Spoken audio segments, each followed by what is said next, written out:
Hello class 10th students. तो दोस्तों कैसे हैं आप लोग। उम्मीद करता हूं आप सभी लोग बेहतर और अच्छे होंगे।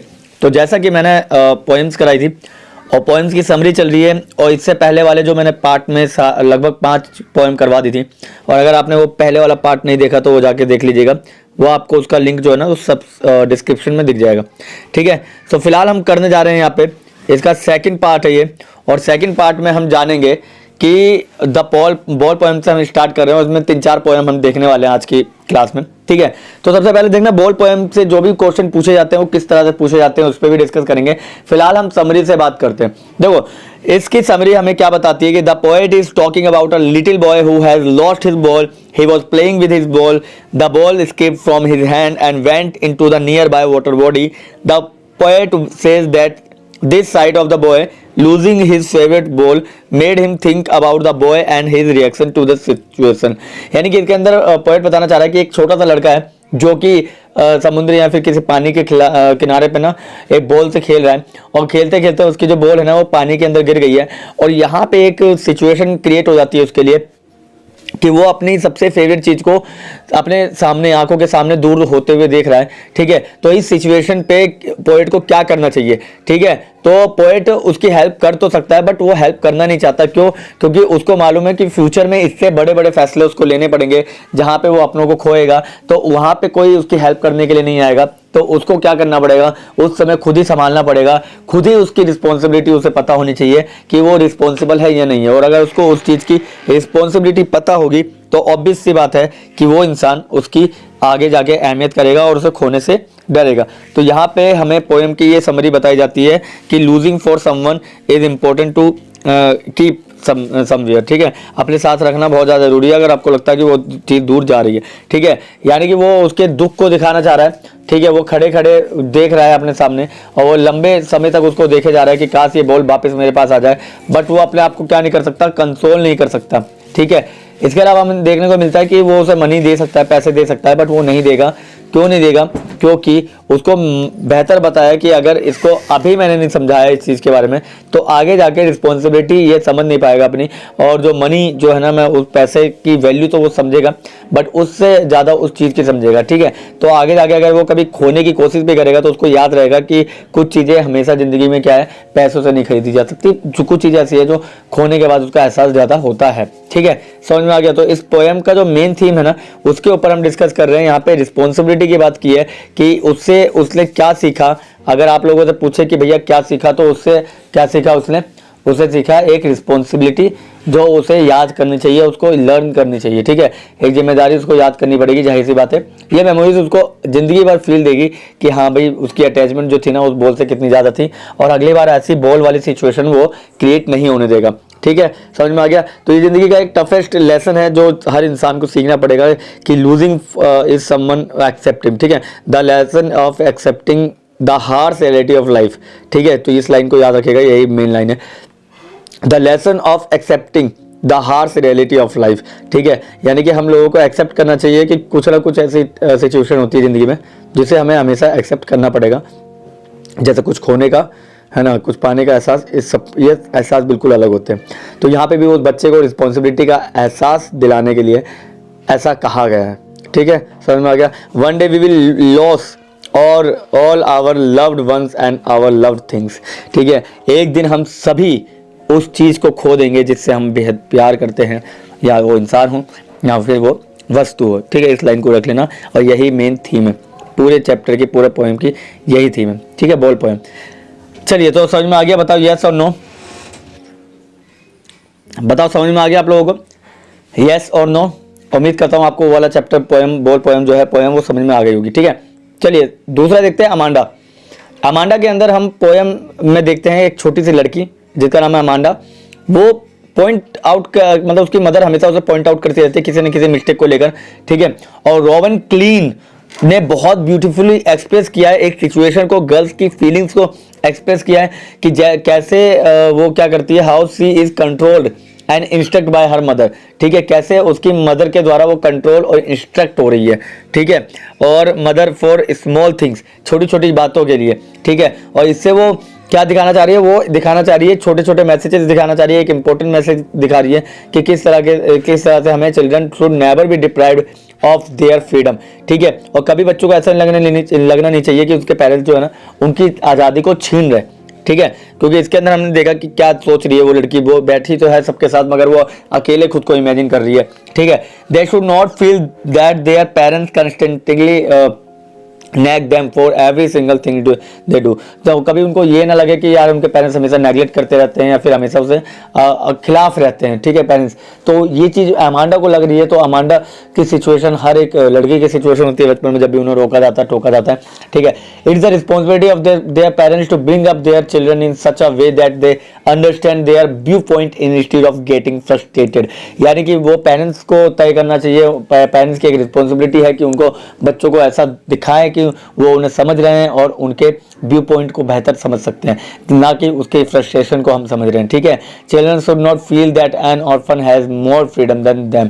ठीक है, और बच्चों को कभी ऐसा नहीं सोचना चाहिए कि वो अनाथ होने के बाद ज़्यादा आज़ादी पालेंगे जितनी उन्हें मिल रही है। ठीक है, तो यहाँ पे दोनों के लिए एक मैसेज छुपा हुआ है इस पोएम के अंदर। तो उस पोएम को करके जाइएगा, क्योंकि कई बार अमांडा से पोएम पूछी गई है, तो हमने इसी के ऊपर डिस्कस किया। ठीक है, तो अभी द बोल पोएम हो गई और द अमांडा हो गई, और दोनों में हमने खास बात देखी। एक के अंदर losing for someone is harsh reality of life. ठीक है, यानी किसी चीज़ को खोना बहुत ज़्यादा हर एक ज़िंदगी का एक अहम पहलू है जिसको एक्सेप्ट करना चाहिए, और दूसरे वाले में अकेले रहकर कोई भी इंसान फ्रीडम नहीं ले पाता। ठीक है, तो दोनों पोएम की मेन थीम आप लोगों को पता चल गई है। अब बात करते हैं ट्रीज की। तो देखो, the poet talks about trees symbolically. ठीक है, यहाँ पे जो ट्रीज है ना वो एक सिंबल की तरह यूज किया गया है। They refer to women who have been healed and are ready to move out their houses to fulfill their primary purpose to renew the forest of mankind. As women have remained indoors, the forest has become empty. यानी कि इसमें दिखाना चाह रहा है कि किस तरीके के महिलाओं को जो है ना वो ट्रीज या फिर नेचर के साथ किस तरह से कनेक्शन है। जैसे जैसे महिलाएं घर के अंदर रहती है, वैसे वैसे जो हमारा प्राइमरी जो चीज़ होती है ना, फॉरेस्ट जो होता है, वो बिल्कुल क्या हो गया, एम्प्टी हो चुका है। ठीक है, बर्ड्स इंसेक्ट जो है वो भी आने के लिए शेल्टर लेस हो चुके हैं, उनको भी जगह नहीं मिल रही है। ठीक है, और जो सन की रेज है, सूरज की जो किरणें हैं, है ना, do not have the tree trunks and leaves to fall upon and thus reach the earth. ठीक है, और किस तरीके से जो सन की रेज जो है ना वो कितना धीरे धीरे से लीव से पड़ रही है, ट्रक्स कर रही है। वैसे मेरे ख्याल से ये वाली पोएम नहीं आ रही है, फिर भी आ रही है तो उसको पढ़ के जाइएगा। ठीक है, she says that the forest will be full of trees the next morning. और वो कहती है कि जो फॉरेस्ट है ना वो पूरी तरह से मॉर्निंग में आपको पूरा ट्री से भरा हुआ मिलेगा। ठीक है, the roots of the trees are working hard to separate from the floor और बरामदा where they have remain fix. ठीक है, और हमें यहाँ पे मतलब आप इसके अंदर देख लेना, इसके अंदर कुल मिला के कुछ एक कहानी सी है। ठीक है, किस तरह से एक सिचुएशन बता रखी है गार्डन की, वो आप कर लीजिएगा। मेरे ख्याल से ये आ नहीं रहा तो मैं इसको स्किप कर रहा हूँ, और अगर आ रहा होगा तो आप लोग कमेंट बॉक्स में नीचे बताइएगा और फिर मैं इसको आपको दोबारा करा दूंगा। ठीक है, वैसे कोई बड़ा चैप्टर नहीं है, बहुत छोटा पोएम है ये।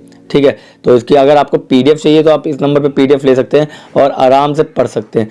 ठीक है, और 2 दिन में एग्जाम है तो सारे पीडीएफ आप पढ़ के जाइएगा। ठीक है, इस नंबर पे आपको पीडीएफ प्रोवाइड हो जाएगी। ठीक है, समझ में आ गया। चलो, तो फोक पोएम ज़्यादा इंपॉर्टेंट है। देखो बेसिकली अगर आपके पेपर में आएगा, ठीक है, पोएम से कुछ भी क्वेश्चन आएगा तो मुझे लगता है जहाँ तक बोल पोएम आ सकता है। ठीक है, कस्टर्ड ऑफ द मेलन वाला भी आ सकता है। ठीक है, एंड ये भी आ सकता है। ठीक है, जो अभी हमने अमांडा पढ़ा था ये भी आ सकता है। तो फिलहाल हम फोक पढ़ रहे हैं और फोक के बाद शायद कस्टर्ड ऑफ द मेलन वाला पोएम होगा, देखते हैं। भी फिलहाल फोक के बारे में बात करते हैं। The poet says that the fog which is generally seen during the winter season is coming towards the city and the harbor just like a cat. This means that it is approaching the city in a very silent manner. ठीक है, तो कुल मिला के ये बताना चाह रहा है कि जो पोएट है वो बताना चाह रहा है कि फॉग जो है ना वो कहाँ से आ रहा है, वो विंटर के सीजन में सिटी से आ रहा है। ठीक है, जैसे चोरी छुपे कैट आती है वैसे ही, और ये बताना चाह रहा है कि सिटी जो है ना वो साइलेंट मैनर में हम अप्रोच करते हुए देखते हैं कि जो फॉग है वो साइलेंटली सिटी के अंदर घुसता है और फिर कोई नोटिस नहीं कर पाता और ये वापस आ जाता है। It has compared its arrival to that of a cat because a cat always enters a place silently. यानी कि जिस तरह से एक जो बिल्ली है वो साइलेंटली किसी भी जगह पे चली जाती है, वैसे ये फॉग भी है, कभी भी साइलेंटली कहीं पे भी आपको देखने को मिल जाएगा। Next he says that the fog has covered the whole of the city and harbor and its appears as it is sitting by folding its legs and looking around just the way a cat। ठीक है, और फिर next day पे हम देखते हैं कि next पे वो देखते हैं कि फॉग अपने आप को ऐसे कवर कर लेता है और ऐसे बैठ जाता है जैसे उसी की जगह थी, वो हमेशा के लिए उसका था। ठीक है, जैसे कैट बैठ जाती है ना अपने आप को बिल्कुल ऐसा कंधे उचका के बैठ जाती है वैसे, और फिर चारों ओर देखती है और हम चारों ओर देखते थे, हमें कुछ नहीं दिखता सिवाय फॉग के। तो अनएक्सपेक्टेडली उन्होंने क्या किया, कंपेयर किया कैट का फॉग के साथ। ठीक है, unpredictably again similar to the departure of the cat Venice. ठीक है, और जिस तरीके से कैट गायब हो जाती है एकदम से, है ना, लुप्त हो जाती है, विलुप्त हो जाती है, वैसे ही यहाँ पे फॉग भी एकदम से गायब हो जाता है। और ये फॉग पोएम से पूछा गया, तो फॉग पोएम भी ज़्यादा ईजी है।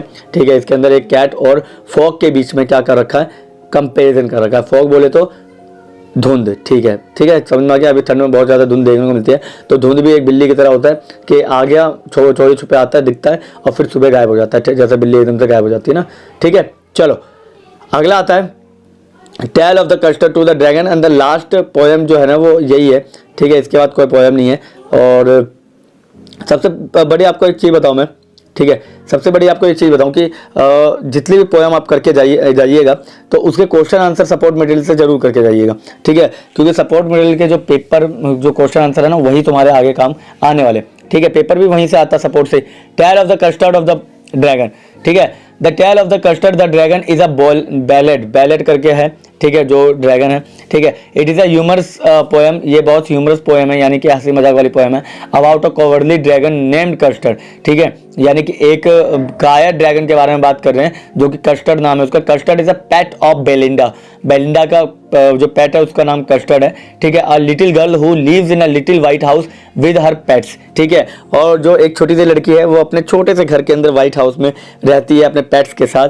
सी had a black kitten named ink. ठीक है, और उसके पास एक बिल्ली का प्यारा सा बच्चा है, उसका नाम इंक है।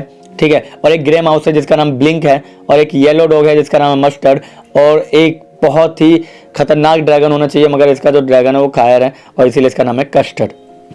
ठीक है, the poet says that all of them, एक मिनट कहाँ चला गया भाई, आजा वापस, आजा वापस, आजा वापस, आजा। ये रे, एक मिनट रुकिएगा, अच्छा बोल पे चलेगा, रुकिएगा। ओके ओके, ठीक है भाई, थोड़ा और नीचे। ठीक है, तो मैंने अगला बताया आपको, ये रहा। तो मैंने अगला बताया कि ग्रे माउस का नाम जो है ब्लिंक है, येलो डॉग है, ठीक है, जिसका नाम है मस्टर्ड, और कवार्ड यानी कायर ड्रैगन है जिसका नाम है कस्टर्ड।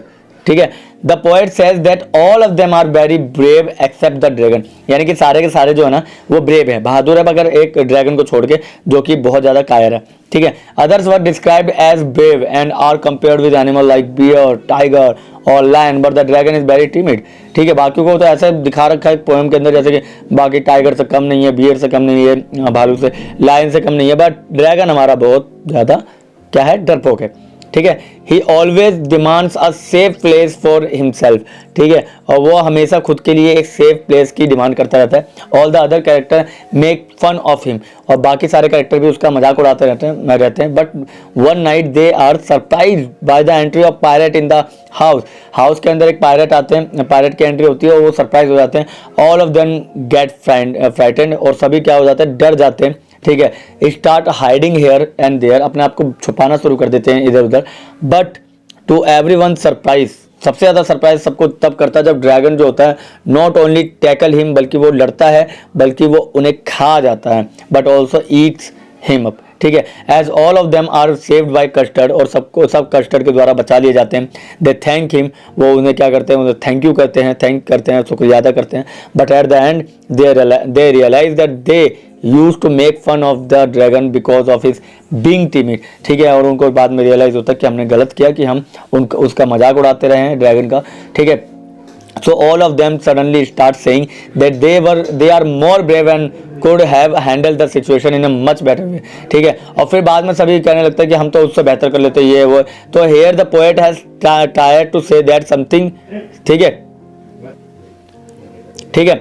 और इस पोएम से हमने क्या सीखा, इस पोएम में बताया जा रहा है कि कभी कभी क्या होता है, सबसे टफेस्ट सिचुएशन में जो बंदा निकल के आता है ना, वही एक्चुअल हीरो होता है, चाहे वो इंसान टिमिड पर्सन ही क्यों ना हो। क्योंकि कभी कभी हमने देखा ये चीज़ें कि जो डरपोक होता है ना, वो भी कभी ना कभी अपने हक के, अपने अधिकारों के लिए, अपने दोस्तों के लिए, अपने परिवारों के लिए लड़ने को तैयार हो जाता है, और वो सच में एक महान योद्धा और एक्चुअल हीरो वही होता है। ठीक है, तो the custard of the melon से आपको समझ में आ गया होगा कि आपने क्या पढ़ा।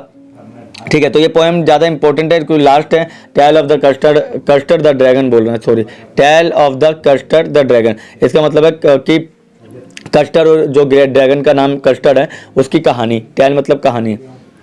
ठीक है, एक कहानी, एक कमज़ोर व्यक्ति की कहानी, एक कमज़ोर ड्रैगन की कहानी जो डरपोक था, बट उसने समय आने पर अपनी हीरोइक पावर दिखाई, अपनी एक ताकत दिखाई। ठीक है, तो उस ताकत के बारे में हम यहाँ पे पढ़ रहे हैं। ठीक है, तो ये थे आपके जितने भी पोएम थे, उतने हो सकते हैं, और पोएम इनमें से ही पूछा जाएगा, इससे बाहर कुछ नहीं है। बाकी आपको अगर कोई भी डाउट है, किसी भी तरह की दिक्कत है, प्रॉब्लम है, तो आप नंबर पर मैसेज कर सकते हो और ये PDF भी ले सकते हैं। ये है आपके सामने नंबर। ठीक है, बाकी मिलते हैं किसी और वीडियो में, तब तक के लिए थैंक यू, धन्यवाद। और इससे पहले वाली वीडियो में मैंने आप लोगों को सारे लेटर करा दिए हैं, अगर आप नए हैं तो चैनल को सब्सक्राइब करके वो सारे लेटर की वीडियो देख सकते हैं। बाकी मैं आप लोगों को PDF प्रोवाइड कर दूँगा जितने भी लेटर्स हैं, और इसके भी PDF आप लोगों को प्रोवाइड कर दूंगा। ठीक है, चलिए, तो थैंक यू, धन्यवाद।